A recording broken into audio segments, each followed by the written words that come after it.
Halo teman-teman, berjumpa lagi dengan saya, Brother Phil.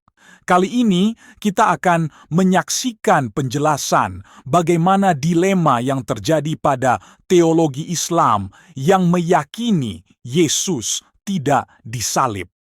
Dan pelajaran kita diambil dari channel Testify. Selamat menyaksikan.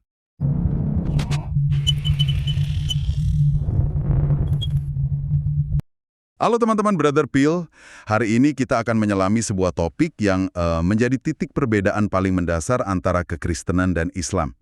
Peristiwa penyaliban Yesus. Betul sekali, ini bukan sekedar perbedaan detail ya, tapi ini semacam persimpangan narasi yang mengubah segalanya, gitu kan? Iya, di satu sisi ada salib sebagai pusat iman Kristen. Dan di sisi lain, ada penolakan total terhadap peristiwa itu dalam Islam. Tepat. Dan pelajaran kita hari ini menyajikan sebuah argumen yang menyoroti dilema yang timbul dari perbedaan narasi ini. Misi kita adalah untuk membedah argumen tersebut, melihat bagaimana Al-Quran dan Injil memberikan catatan yang sangat berbeda, dan menjelajahi apa yang disebut sebagai Catch-22 atau dilema sulit bagi klaim Islam menurut pelajaran ini. Kita akan melihat klaim dari Surah An-Nisa, tradisi Islam awal tentang adanya pengganti di kayu salib, dan membandingkannya dengan kesaksian historis para murid Yesus. Ini bukan hanya perdebatan teologis, tapi juga menyentuh akar sejarah. Oke, mari kita mulai. Sebagian besar dari Anda mungkin tahu cerita versi Injil. Yesus ditangkap, diadili, dan mati di kayu salib.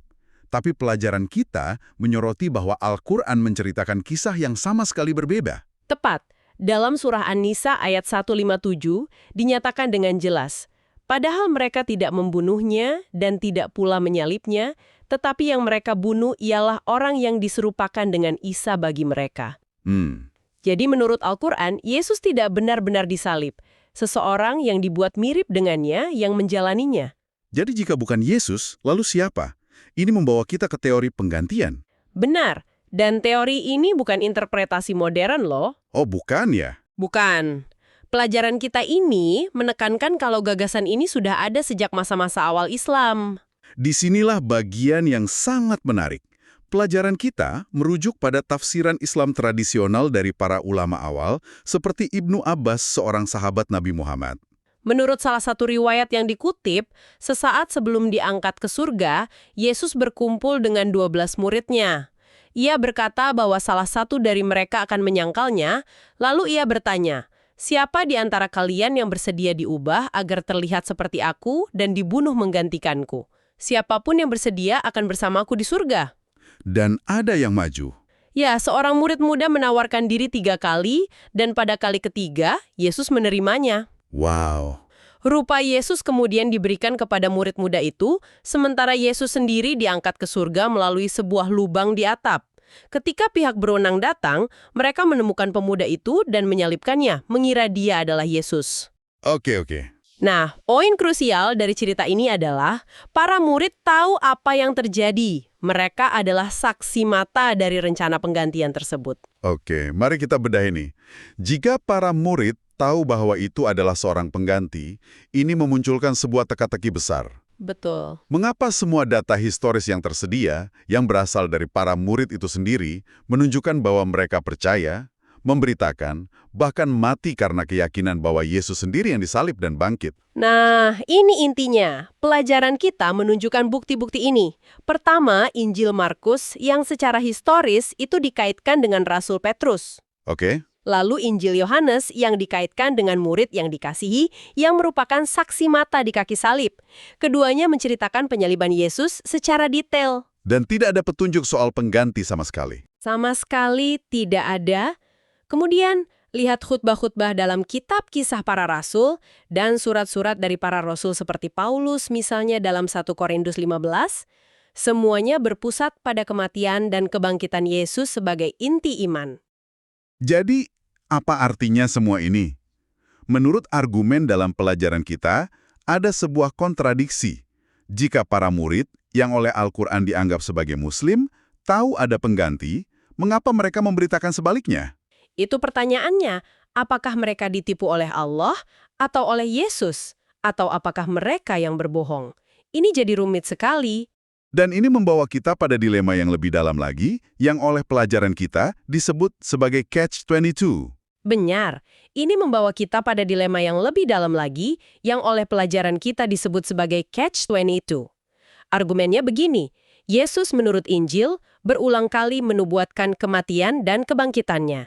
Oke, jadi ada dua kemungkinan skenario yang diajukan. Skenario A, jika Yesus tidak disalib, seperti kata Al-Quran. Kalau itu yang terjadi, maka nubuatannya salah. Ini akan menjadikannya nabi palsu yang merusak statusnya sebagai nabi besar dalam Islam dan dengan demikian merusak fondasi Islam itu sendiri. Oke, itu skenario pertama. Lalu skenario B. Jika Yesus memang disalib, seperti kata Injil dan bukti sejarah. Nah, kalau dia memang disalib, maka ini secara langsung bertentangan dengan Al-Quran, yang juga berarti Islam itu salah. Jadi ini semacam skenario tanpa jalan keluar ya? Tepat. Tentu saja, argumen balasan yang umum adalah bahwa nubuat-nubuat dalam Injil itu adalah hasil pemalsuan atau kerusakan teks. Lalu, apakah nubuat-nubuat itu dapat dipercaya? Pelajaran kita menawarkan dua jenis bukti untuk mendukung keasliannya. Yang pertama adalah apa yang disebut kebetulan yang tidak direkayasa. Contohnya adalah ketika Yesus berkata, "Runtuhkan bait suci ini, dan dalam 3 hari aku akan mendirikannya kembali." Oke, saya ingat kutipan itu. Nah, dalam Injil Markus dan Matius, orang-orang mengejeknya di kayu salib dengan kalimat itu, tapi Injil-Injil tersebut tidak memberikan konteks dari mana ucapan itu berasal. Aneh juga ya? Aneh. Namun Injil Yohanes memberikan latar belakangnya. Yesus mengatakan itu di awal pelayanannya, merujuk pada bait suci tubuhnya. Jadi saling melengkapi. Betul. Kaitan antara detail-detail di Injil yang berbeda ini, di mana yang satu menjelaskan yang lain, menunjukkan bahwa ini adalah laporan independen dari peristiwa nyata. Oke, bukti kedua disebut kriteria sesuatu yang memalukan. Benar. Logikanya, penulis kuno itu kecil kemungkinannya akan mengarang cerita yang membuat pahlawan mereka terlihat buruk. Masuk akal. Contohnya di Markus 8, ketika Yesus menubuatkan kematiannya, Petrus meneburnya. Dan Yesus merespon dengan sangat keras, "Enyahlah iblis." Wow, itu kasar sekali. Kasar sekali. Teguran tajam terhadap Petrus yang merupakan pilar gereja mula-mula adalah detil yang sangat memalukan. Kecil kemungkinannya para pengikutnya akan menciptakan cerita seperti itu tentang pemimpin mereka. Jadi ini menunjukkan bahwa peristiwa tersebut kemungkinan besar benar-benar terjadi? Sangat mungkin. Jadi kesimpulan dari argumen yang kita bedah hari ini adalah bahwa narasi penyaliban menciptakan dilema logis yang signifikan.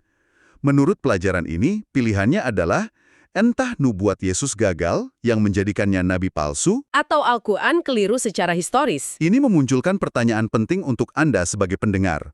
Argumen ini pada dasarnya meminta kita untuk mempertimbangkan bobot bukti. Benar, ini bukan hanya tentang iman tetapi juga tentang klaim sejarah. Di satu sisi ada Al-Quran, di sisi lain ada kesaksian para murid, sejarawan non-Kristen.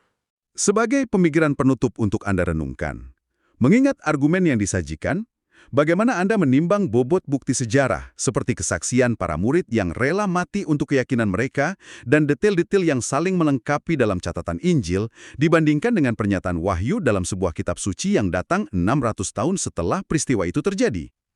Terima kasih sudah menyaksikan. Tuhan Yesus memberkati. Yang mau dukung channel Pil Pahit, silakan scan QR Code ini atau klik link di kolom komentar. Terima kasih.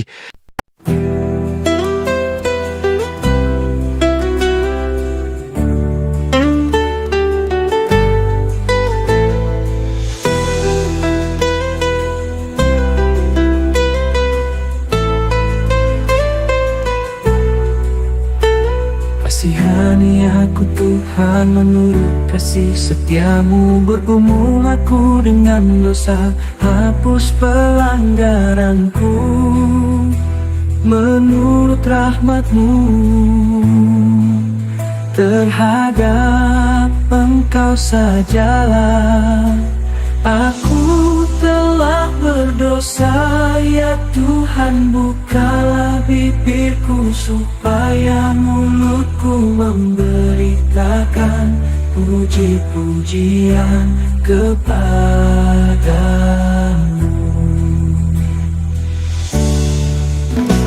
Kasihani aku Tuhan, janganlah buang aku dari hadapan-Mu, dan jangan ambil roh-Mu daripada hapuskan segala salahku.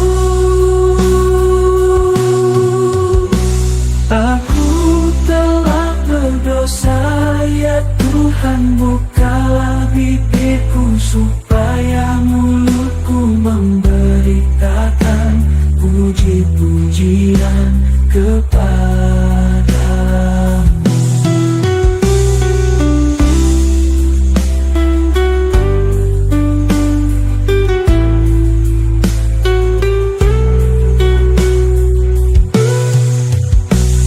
Aku telah berdosa, ya Tuhan, bukalah bibirku supaya mulutku memberitakan puji-pujian kepadamu.